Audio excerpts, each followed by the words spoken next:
in their minds. She sounded so sincere, didn't she? Very sincere. Virtually choke on her words. But the best one for me is Ellen DeGeneres, who is, by the way, a very nasty person. I've had dealings with her in Australia. Could I tell you some stories about that cow?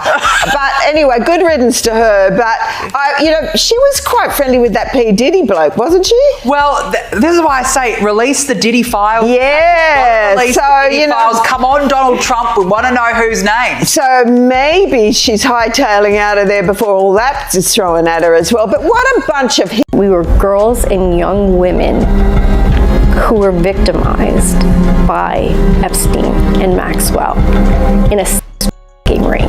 I know there are videos and photos.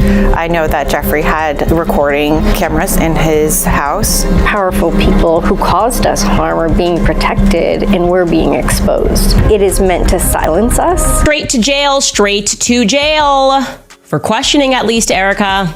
Look, I have seen enough, ladies and gentlemen. I've seen enough. Erica Kirk should be dragged into a police precinct for questioning. Like I said, you can show me the person who disagrees with me on that. After I will reveal to you what we can now confirm, you can show me that individual and I will show you a blown fraud. That's the only people that would disagree with that assessment. I said to my team this morning that the amount of evidence that is now piling up, I would say against Erica Kirk, is almost akin to an NBC Dateline episode, except it's actually more simplified than that. Like Dateline, that show is way too complicated. Those are not actors. That is not fiction. Those are real women, describing what was done to them inside a network that operated for decades, protected by money, power, and the silence of people who knew. Most of those powerful people, you know their names. You have seen their faces on television. You have laughed at their jokes. Today, we are going to talk about one name that keeps coming up, a name that has stayed in the background of this story for years. And why, right now, that name is suddenly impossible to ignore. For years, the name Erica Kirk lived on the edges of the Epstein conversation. Forum posts, comment sections, scattered clips that never quite connected. Easy to dismiss. Easy to scroll past. The kind of name that sounds like noise until suddenly it doesn't. Because here is what changed. The moment Ellen DeGeneres got pulled back into the Epstein conversation, people stopped treating this like street talk. They went back. They started lining things up. And what they found made the connection between these names a lot harder to ignore. See, Ellen was not just a distant celebrity in this story. According to publicly documented appearances and interactions, she had visible, regular ties to Sean Diddy Combs. Not casual. Not occasional. Inside jokes. Public praise. The kind of familiarity that only comes from being in the same rooms, repeatedly, over a long period of time. And when you accept that those rooms existed, the question that follows is the one nobody wants to answer. Who else was in them? Hello, Sean Diddy Combs. How are you? I'm doing great. How you doing? I'm doing fantastic, thank you. Do you like being scared? I'm not going to scare you. Yeah, don't do that. No, I know.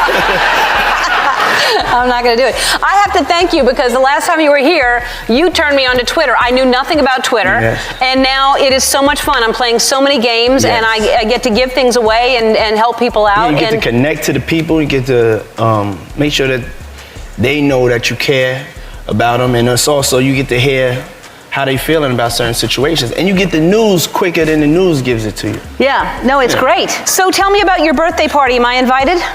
Yes, you're definitely invited. I invite you to all my parties. You just haven't seen the show up. No, well, is it on the East Coast? Yes. Well, that's why. Why don't you have one here on the West Coast? Because I work all the time. Okay, well, maybe I have one at your house. Where's that?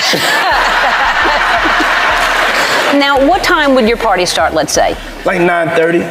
Really? That early? Yeah. I could make that. Yeah.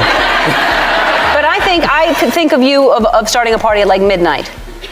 Like, what time will it go till? That's a different type of party, though. It'll go from like 9:30 to like maybe 3 o'clock, 3 o'clock. And then, we have the top 2 floors of the hotel. And then it will carry on there? Yeah. Then the after party. No, I know about them. I'll listen to the music.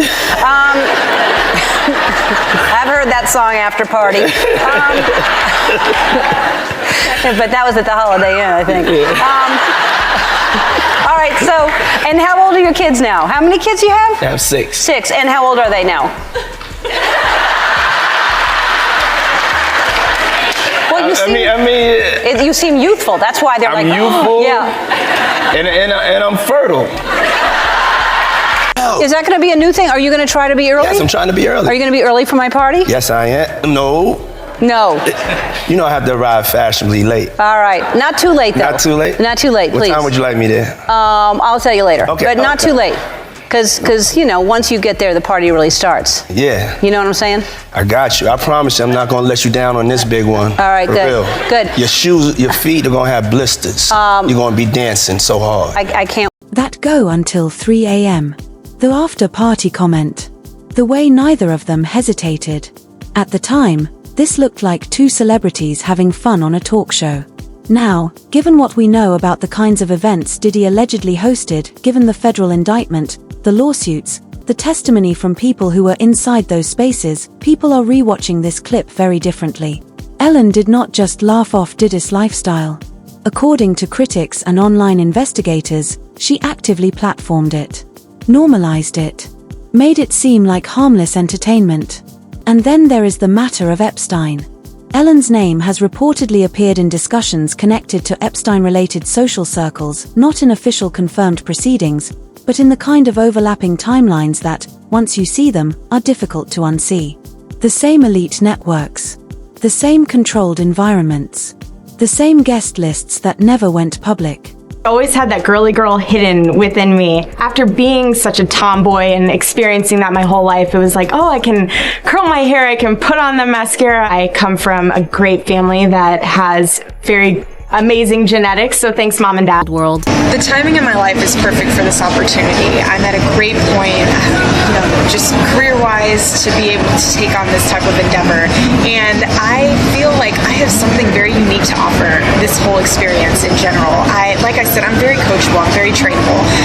And I'm the type of person that I don't need all the time in the world to get ready. If you say you got to be on a plane in a half hour and you have to pack your stuff and go, I'm on it. I'm kind of like a gypsy. I don't mind. I don't mind living out of a suitcase. I'm used to it, and that's something that I'm okay with. So traveling, I love it. I'm all for it. I'm up for anything. I want to learn. I want to be able to use this opportunity and harness all the things that I can learn from it and be able to just inspire people. Like how cool of a chance it is to be able to work with Diane. And now, we are not telling you what to think about that clip.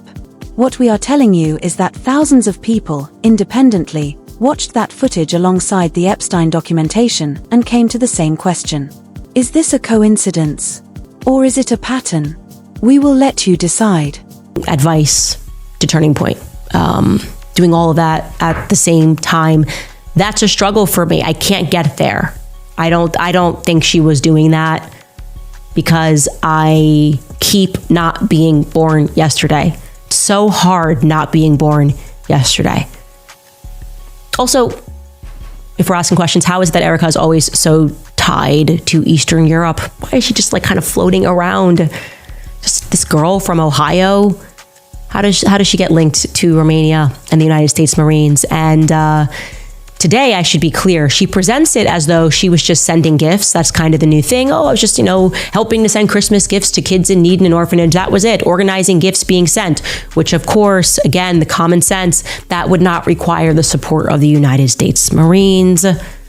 You can do that right now, today, team. Phone up someone in Romania and ask them for an address and you can send gifts, right? It's expensive to ship. You could probably ground ship that.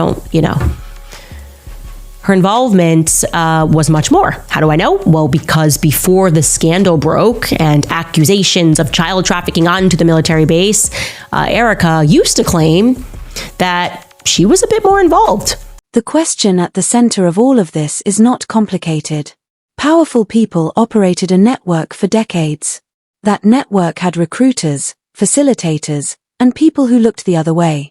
Some of those people are now facing consequences. Some are being named in courtrooms. Some have quietly left the country. And some names like Erica Kirk, that lived in the background for years, are now impossible to ignore. This story is not over. More files are expected to be released. More names are expected to surface. And we will be here to cover every single one. Clapperboard director note: look directly at camera. If this video made you ask questions, share it. Because that is exactly what the people in this story are hoping you will not do. Subscribe. Part 2 is coming, and it goes deeper into the network, the names, and the evidence that is still coming out. Drop your thoughts in the comments. I want to